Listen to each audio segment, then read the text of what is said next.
All right, good afternoon, everybody. Thanks for joining us for today's webinar with Bandura and our partner Intel 471, near real-time visibility into criminal malware. We're excited about today's webinar. So as far as participants, who's on the call, so I'm Todd Weller. I'm the CRO here at Bandura Cyber, and it's our pleasure to have Lillian Dolgolenko, who's Director of Global Business Development and Partners at Intel 471. Lillian, great to have you here. Thank you, Todd. And the pronunciation of the last name was phenomenal. So thank you. Awesome. Thank you to you. So great. So from an agenda perspective, we'll start with the brief introduction to the Bandura Cyber Intelligence Marketplace. And then we're going to do a deep dive on Intel 471. That's really the point of today's call, to get to know Intel 471, who they are, how they generate cyber intelligence, how they're different, and the value that intelligence provides. And then we'll go into Q&A. If you have questions, please feel free to submit them using the Q&A function that you can see on the Zoom menu. So from a Bandura perspective, we're all about making autonomous cyber intelligence and defense accessible to everyone. And we do it with one easy to deploy cloud-based solution. There's really three things we do very, very well. First, we make the world's leading cyber intelligence accessible to everyone in real time. And everyone is important because threat intelligence is not just for large enterprises, all organizations need it. Second, we simplify the deployment of cyber intelligence using automation. And as you all know, with staff shortages and the volume of threats, using security automation is critical today. And then third, we defend your network with the threat intelligence, and we do this, using autonomous enforcement. As part of our strategy, data is absolutely critical. We believe that defending against today's threats is a volume game, and you need to use cyber intelligence, and you need to use lots of it. At Bandura, we don't produce any of our own proprietary cyber intelligence. There's lots of great threat intelligence that's out there. Our goal is to partner with leading providers like Intel 471. And our data partnerships are a strategic and technical differentiator for us. You can see here, there's lots of different sources on here. In some cases, we use the term cyber intelligence versus threat intelligence because it's, intelligence is beyond just kind of threats in a lot of cases. But, having data around threats and what's out there is critical. Having data around known good is also critical so that we're allowing good traffic. And then also being able to integrate data from additional sources is critical too. So having integrations and the ability to interface with systems like threat intelligence platforms or source systems. And then it's also about the data our platform generates as well, based on the activity we're seeing, and allowing you to easily kind of export that out into a SIM or another analytic solution to be able to kind of use that data amidst all the other data you're generating within your organization. So last week, we launched our Bandura Cyber Intelligence Marketplace. Marketplace is a place you can go through our cloud-based management portal to easily discover, evaluate, and acquire leading edge cyber intelligence that you can use to protect your networks, data, and users. You're going to be able to benefit from having a single place where all of your cyber intelligence is curated and can be managed through one easy to use cloud-based interface. And this will be able to scale with the needs that you have as those scale. And then the other great thing about Cyber Intelligence Marketplace is that you're going to be able to instantly deploy data across your network in real time. And again, the point of the threat intelligence is really doing something with it, taking action. And we really allow you to do that by taking action on the network in real time to protect yourself from threats. So we're excited to have Intel 471 as one of our founding partners for Cyber Intelligence Marketplace. On the marketplace, you're going to see a Intel 471 malware feed that consists of malware IP indicators. I'm not going to get too much into the details here because you're going to hear it firsthand from Lillian about who Intel 471 is and how they're different and the types of threats they protect. The feed we have up there consists of high and medium confidence indicators that are last seen within the last 2 weeks. After we learn more about Intel 471, I'll just give you a quick tour and show you how you access this on the marketplace. With that, Lillian, great to have you again. Would love to learn more about Intel 471. Who is Intel 471? Tell us about Intel 471. Thank you, Todd, and thank you for having us. So now comes the darkness, the deep and dark web. So to give you guys a better understanding of who we are and what we do, in a general sense, we're a cyber threat intelligence company. And the segments that we focus on is specifically the cyber criminal underground and top tier threat actors in the cyber underground. We like to call actually the deep and dark web the cyber criminal underground, just due to the fact that it's not very deep, it's not very dark, it's not scary. It's actually a criminal network of threat actors communicating and working together. So the couple of things that we focus on as an organization is we look at this ecosystem from several different lenses. The first one is adversary intelligence, which is the individuals behind the tools, the malware, right? What are they doing? Who are they compromising, and so forth. In addition to that, vulnerability intelligence, and this looks at the weaponization and productization of vulnerabilities. As I'm sure you all can understand, with adversary intelligence, we started getting a large amount of credentials as well. So we created a credential intelligence product for our customers to search for fresh credentials and hopefully not recycled credentials, as we're all very familiar with. And then finally is the malware, the fun part, where we take a deep dive into the malware infrastructure and tools that actors use.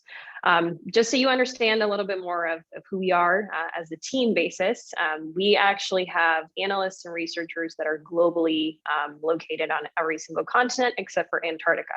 Although I'm sure if penguins start hacking, we may have to reevaluate our hiring strategy. And with this, we're constantly looking into the new tactics, tools, procedures that threat actors are using. In addition to that, creating and developing tools that are going to support us automatically. And this is where malware intelligence comes in. We as an organization firmly believe that having this boots on the ground type model actually helps you effectively map out the underground to understand this ecosystem of actors, how they're communicating with each other, what new tools are emerging, what malware families are working together to help ransomware, right? You need to understand the actual criminal network, and therefore you need to be regional to them and also speaking the same language as them. So with this, with our engagements with threat actors, we take all of the intelligence that we are able to achieve through our analysis and research, and we produce that to our customers that are globally dispersed in several verticals. And that's Intel 471. Awesome. And so Lillian, from a kind of coverage of malware families, could you talk about what you all are up to on that front?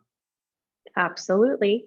And it's actually kind of funny because on the slide that I created yesterday, I had 70 malware families. We are now officially at 80. So apologies, everyone, but think of an 8 instead of a 7. So as I was mentioning, as we're having these discussions with threat actors and we're getting access to these networks, what we're able to do is we're able to obtain early access to cybercriminal malware, such as Trojans and Stealers. The early access enables us for our analysis and reverse engineering of the malware to create actionable signatures, malware intelligence reports, and criminal infrastructure monitoring. And security teams that are equipped with this type of intelligence are able to see near real-time visibility into the latest criminal malware campaigns. Along with the malware advertised and released, with the cyber criminals that are promoting these on forums, messaging platforms, and directly with our intelligence team, we're able to almost see this near real time and able to potentially stop the activity proactively and, not wait for it to hit our perimeter, understand what's going on before it actually hits our perimeter. To give you a bit of more of an understanding about the malware intelligence framework, we actually have a patent pending system where we're constantly tracking and monitoring the framework through programmatic malware emulation at scale. So with this, we track banking Trojans, loaders, info stealers, the fun one, ransomware, spam bots, and that list is constantly being iterated and added onto. And with this, we provide 24/7 malware activity with the C2 infrastructure and the bot emulators that we are currently tracking and supporting. This data is actually delivered within minutes of the adversary clicking the button with the C2 infrastructure. And we're also able to see the historical context, which allows for us to see the progression of malware families, changes, specific botnet IDs, affiliate IDs, et cetera. Just so you all understand the mapping of how we do indicators, we also include a lot of context within our actual indicators. We map to MITRE. We think that's very critical to map a lot of technical intelligence to the MITRE attack framework. And in addition to that, we have our own framework, which is called the General Intelligence Requirements Framework, which helps map different types of malware families. Awesome. So you mentioned a lot of interesting things, right? So it seems like there's some automation that's behind the scenes here. There's, definitely some analytics, and you have the boots on the ground. But what do you think is, what makes Intel 471 your threat intelligence unique from all the threat intelligence that exists out there? Well, I know it's constantly said, and I think you'll see all the banners by security vendors saying 24/7. But I think there's two components when it comes to the 24/7 aspect, right? So the system that we created is 24/7, but then we have a very complementary, very deeply technical malware intelligence team that's actually been veterans in the industry. And they're constantly not only taking a look at the malware feed, they're relying on the technical aspect of it and the automated aspect of it, but they're also doing their own assessments, right? Say there's a new malware family that pops up tomorrow, say it's called TrickBot, the new and improved version. We want to ensure we're tracking that as well. So as I mentioned on the slide before, we had 70, and as of today, we're at 80. That's due to the fact that we're supplying this automated feed with human support and actual analysis to see if there's any additional malware families that we should be tracking and supporting our customers with. One thing that's also important to note, for anyone who's taken a look at indicators and has been, in the head scratching moment of saying, I don't know if this is legitimate, right? There's so many indicators. How do I know what's good and what isn't, or what was bad and is no longer bad? We're really, really focused on cutting out the noise and the false positives. So as an organization, I think the marriage of the two with no human intervention on the automated technical intelligence and then the support of our analysts on top of that to see if there's any shifts in the market, I think is very, very critical. Great. Can you talk, about the type of threats? There's a lot of different threat types that exist out there. We do find that certain providers specialize in certain areas in some cases. In other cases, other providers are more broadly focused on, volume-based threats that are out there hitting everybody. So where does Intel 471 fit here as far as the type of threats you protect customers from? So this is actually, on this slide, you all will see our intelligence requirements framework. This is what I referenced earlier, because I think with threat intelligence, right, it's really hard to pinpoint a framework and focus areas on things that you care about. When we structured out malware intelligence, right, we had a handful of different types of malware families. Obviously, if you remain static as an organization, you're not going to see what new threats pop up. So with this, these are currently, as of today, the main focus areas. This could obviously easily change tomorrow. But the good thing about Intel 471 is when we start tracking something, we're never going to stop, right? Unless it completely dies out. There's even things from 2016 on the malware side that are still important, right? Because you want to see the transition and the progression of threat actor activity. But the three main buckets of I guess, malware is malware variants, where I always like to put ransomware first, as that's always the first question I get. Remote access Trojans, banking Trojans, information stealers, loaders, et cetera. And then malware as a service, right? So multifunctional malware as a service and ransomware as a service. We all know that ransomware standalone is not as great until they work with affiliate programs. So offering it as a service is certainly a very big tactic by threat actors in the industry.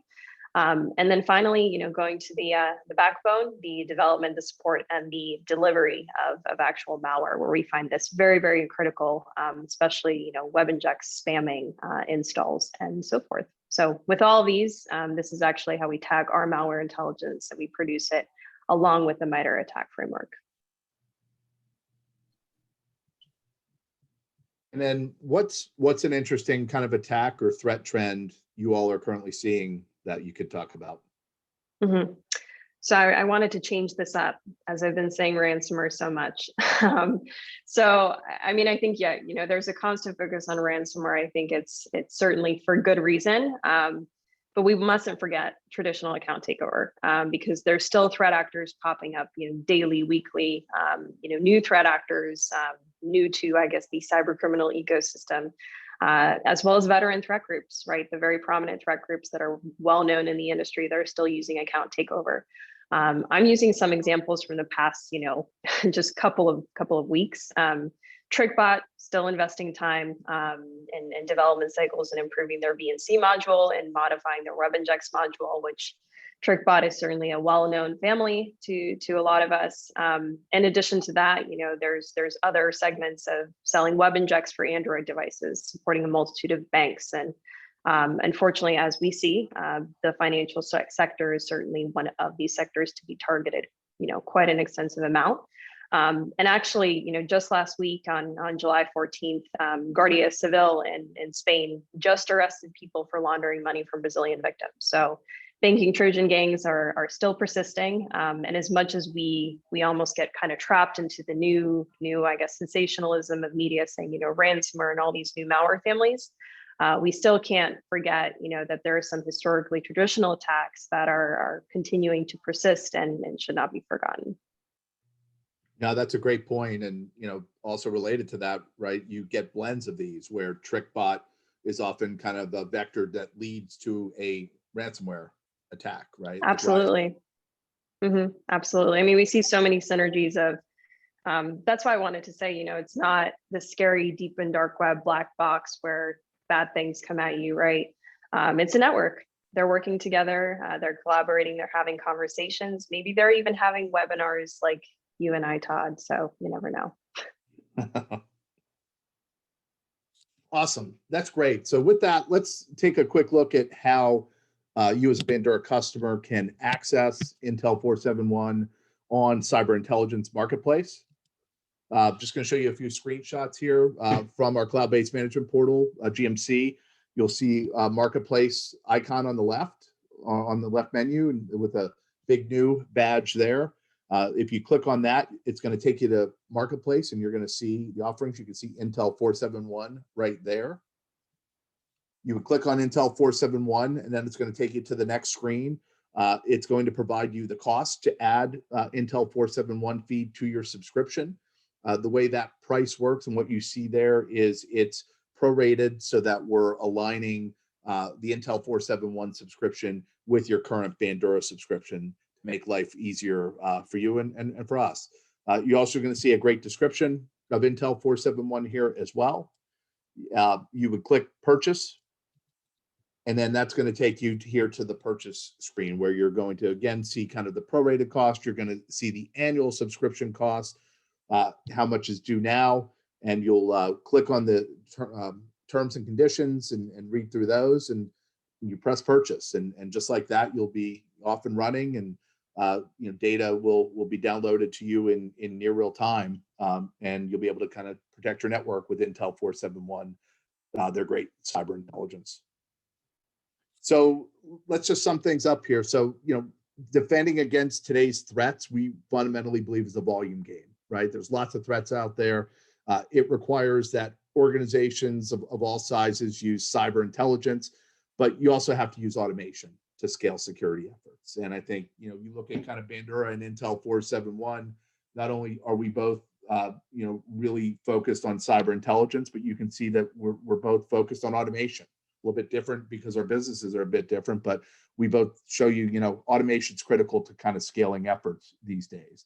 You know, we are really focused on allowing our customers to easily access, deploy, and enforce using massive volumes of cyber intelligence. And Cyber Intelligence Marketplace is really providing our customers with that greater access to high quality cyber intelligence data. that you can use to protect your networks. And we're excited about Intel 471. I've known this company a long time. They have lots of great large enterprise customers, lots of folks using this threat intel. It's highly valuable. I think what you heard today, it's highly differentiated, right, with their understanding of that kind of criminal network, the infrastructure, having the human element to kind of embed into that and really gain real differentiated cyber intelligence. So we're excited about that. So again, we're going to open it up to questions. If you have a question, feel free to hit the Q&A button on the menu, Zoom menu. We do have a few questions. So the first question is, Lillian, this is for you. Can you provide some additional context on what types of data is set up within your indicator stream? And good question. So I think just to give you guys a little bit more clarity on what type of data is included, the high fidelity IOCs, right?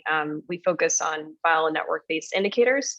So due to the fact that we configured and we structured our malware intelligence through this botnet emulation, the source of the intelligence is coming directly from C2 infrastructure. So with that, as an intelligence team, we always actually take an extensive amount of time to think about how we tag data to ensure that we're not just throwing a random indicator.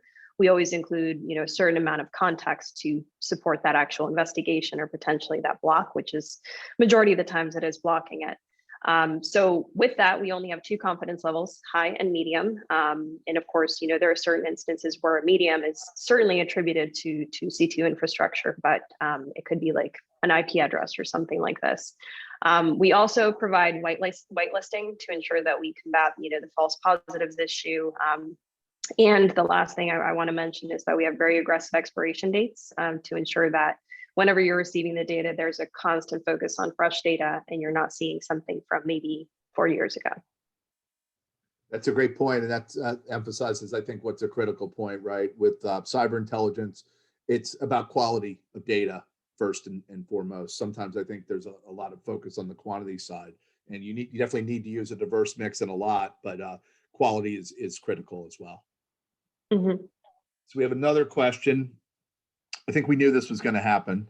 So, can you elaborate on Intel 471's approach to ransomware? Because ransomware is clearly, as you've mentioned several times, really front and center in folks' minds. Thank you. I wanted that one. Ransomware, everyone's favorite subject topic, even as much as we don't want it to be our favorite subject topic anymore. So as a security organization, I think, even my background as an analyst, as a researcher, right? You're waiting for that kind of ransomware to hit. And I think it's certainly still important to track ransomware and track the shifts, but just the other week, Revel ransomware went down, right? They are no longer available. They're not naming and shaming anyone. They've completely disappeared. And most likely in 2-3 other days, there's going to be another one that pops up. So it's almost kind of like, do you arrest one and then have 1,500 pop up, or do you try to see who's the supplier, who's actually supporting them and doing what they're actually doing? So as mentioning as an organization, I think I've referenced this earlier. We do try to provide proactive intelligence versus reactive. Reactive is certainly still happens. We identify quite a bit. But with this and on the ransomware side, what we try to do is we try to focus on precursor malware, such as SystemBC and TrickBot. In addition to that, threat actors are using common tool sets like Cobalt Strike and Metasploit that we need to track as well to see before it gets to the ransomware stage, right? What should we be tracking? And that brings me to my favorite example ever, I think. I'll tell my malware team that later. But actually, a few months ago, our malware intelligence team was, the system was actually receiving commands from a malware family called SystemBC. It's malware controller, and it was told to download and execute a VB script, a Visual Basic script.